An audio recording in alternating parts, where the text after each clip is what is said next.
Og sa dihang medyo ngit-ngit na gyud pagkahuman ako na secure katong dugtod tuna ni bali ko kay basin na pangihang mga kagupa.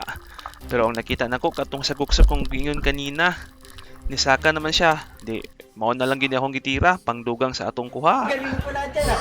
Hindi ko alam ah. May nalaman ni kay sa usara itong madaa. Bola lang yan. Lami man po ni siya sa sinugba.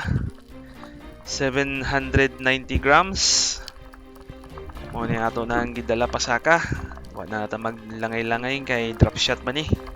Ngit-ngit na pod. Basin na ay shark. Di totoo yan. Or basin na ay mobira na to. Yeah!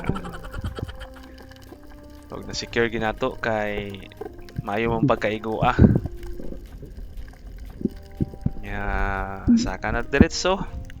Muna to ikaduhang isda ning adlaw. Nagasyahan gyapon ta, bigyan ako mabuklo ta pagka human nato tong napitas tong pananitan. Kaluyan pa tag tuna. Nadugangan pagidog sa guksok. Pais na kay ni panud-an ay. Wow naman. Manang di na to pukso ng atong kuan og di na to kaya manang amping lang ta kanunay. Ampol lang ta sa Ginoo. To God be all the glory. Dive safe always, way kumpiyansa, and God bless us all.